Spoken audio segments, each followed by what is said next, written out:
मान सन्मान इज्जत अधिकार मागून मिळत नसतात, तर त्यासाठी संघर्ष उभा करावा लागतो, लढाई उभी करावी लागते, आंदोलन उभं करावं लागतं। आजही मुंबई पुणे शहरामध्ये जमिनीशी समांतर पालत ठरवून इथली ट्रायबल लोक, इथली भटक्या विमुक्त जाती जमाती आजही जिवंत आहेत। या अमृतकालामध्ये या भटक्या विमुक्त जाती जमातीला आजही घर भेटलं नाही, आजही स्वच्छतागृह भेटलं नाही, आजही लोकसंख्येच्या प्रमाणात आर्थिक बजेट भेटलं नाही।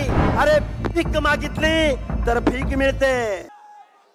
आज 25 नोव्हेंबर आहे।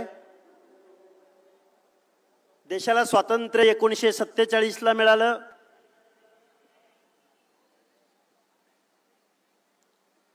सव्वीस नोव्हेंबर 1950 ला देशाला संविधान मिळालं। आणि खऱ्या अर्थानं तुम्हाला आम्हाला माणूस म्हणून जगण्याचं आणि या स्वतंत्र लोकशाही देशामध्ये एक सन्मान्य नागरिक म्हणून मान्यता जर कशाच्या माध्यमातून मिळाली असेल तर ती संविधानाच्या माध्यमातून मिळाली। खऱ्या अर्थानं विचार मंचावरती श्रद्धेय बाळासाहेब आहेत, विचार मंचावरती सन्मान्य मंडळी बसलेली आहेत। मी एक ओबीसी विजयंती एसबीसी चळवळीचा कार्यकर्ता आहे आणि संविधानाचा हा अमृत महोत्सव तुम्ही आम्ही साजरा करतोय। 26 नोव्हेंबरच्या पूर्वसंध्येला आज मुंबईमध्ये हा जो कार्यक्रम होतोय, खऱ्या अर्थानं या विचार मंचावरती जेवढे जेवढे म्हणून या भारतवर्षामध्ये या महाराष्ट्रामध्ये फेसलेस आयडेंटिटी असलेले समूह आहेत, त्या समूहांचा आवाज असणारी ही मंडळी विचार मंचावरती उपस्थित आहेत। मी संविधानाप्रती ऋण व्यक्त करायला तर आलोयच, पण श्रद्धेय बाळासाहेब आंबेडकरांनी ओबीसींच्या बाजूनं गेल्या वर्षभरामध्ये ठाम अशी भूमिका घेतली। ओबीसींचा आवाज आणण्याचा प्रयत्न केला। त्या श्रद्धेय बाळासाहेब आंबेडकरांच्या लढाऊ वृत्तीला सलाम करण्यासाठी मी इथं आलोय। आता किती बोलावं काय बोलावं, सभेच्या संकेताप्रमाणे मी अगदी थोडक्यात मी माझं मनोगत व्यक्त करेन। या भारतामध्ये देशाचा अमृत काळ साजरा केला जातोय। माझ्या अगोदरच्या एका वक्त्याने सांगितलं, इथं या देशामध्ये आर्थिक नियोजन अनेक झाली, हजारो लाखो करोडोंच्या उड्डाणाच्या उड्डाण झाले। या मुंबईमध्ये वरळी सी लिंक पूर्ण होऊ शकतो, कोस्टल रोड पूर्ण होऊ शकतो, समृद्धी महामार्ग पूर्ण होऊ शकतो। झाला पाहिजे, विकास झाला पाहिजे। विकासाच्या विरोधात बोलायला लागलं तर आम्हालाच परत ट्रोल केलं जाऊ शकतं। आर्थिक नियोजन जरूर झाली पाहिजेत, पण देशाचा संविधानाचा अमृतकाळ साजरा होत असताना, अमृत महोत्सव साजरा होत असताना सामाजिक न्यायाचं काय,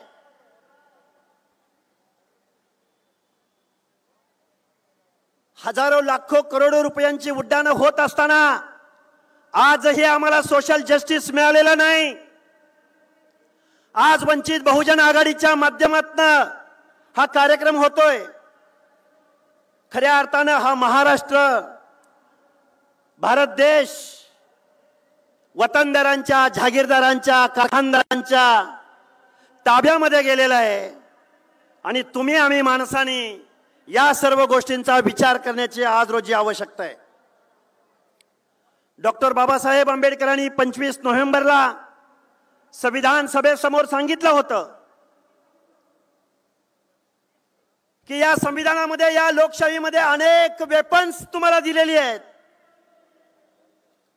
या वेपन्सचा जर योग्य वापर नाही झाला तर मात्र काही खरं नाही।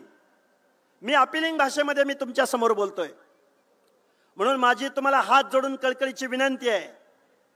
आज महाराष्ट्रामधला ओबीसी विजयंती एसबीसी बांधव आज त्याचं रिझर्वेशन गेलेलं आहे। अशा परिस्थितीमध्ये या सगळ्या माणसांचा, शोषितांचा, वंचितांचा, पीडितांचा, गरिबांचा, कष्टकऱ्यांचा, सामाजिक दृष्ट्या मागासांचा आवाज बनण्याचं काम महामानव डॉक्टर बाबासाहेब आंबेडकरांनी दिलं। आज संविधानाचा अमृत महोत्सव साजरा होत असताना बाबासाहेबांनी तुम्हाला आम्हाला लढण्याचा मूलमंत्र दिला। राजसत्ता आणि राजपाट हा मागून मिळत नसतो। मान, सन्मान, इज्जत, अधिकार मागून मिळत नसतात, तर त्यासाठी संघर्ष उभा करावा लागतो, लढाई उभी करावी लागते, आंदोलन उभं करावं लागतं। डॉक्टर बाबासाहेब आंबेडकरांनी तुम्हाला सांगितलं होतं, राज्यकर्ती जमात बना, शासनकर्ती जमात बना। आणि तुम्ही आम्ही काय बनलो? डॉक्टर बाबासाहेब आंबेडकरांनी तुम्हाला मला शिका, संघटित व्हा, संघर्ष करा, राज्यकर्ती जमात व्हा असंच बोलले का डॉक्टर बाबासाहेब आंबेडकर तुम्हाला शासनकर्ती जमात व्हा म्हणून? नाही, कारण या लोकशाहीमध्ये टाटा, बिर्ला, अंबानीच्या मताला जेवढी किंमत, तेवढीच गाव वगाड्यामध्ये काबाड कष्ट करणाऱ्या ऊसतोड माझ्या मताला सुद्धा तेवढीच किंमत। एक व्यक्ती, एक मत, एक मूल्य। पण तुम्ही आम्ही काय केलं?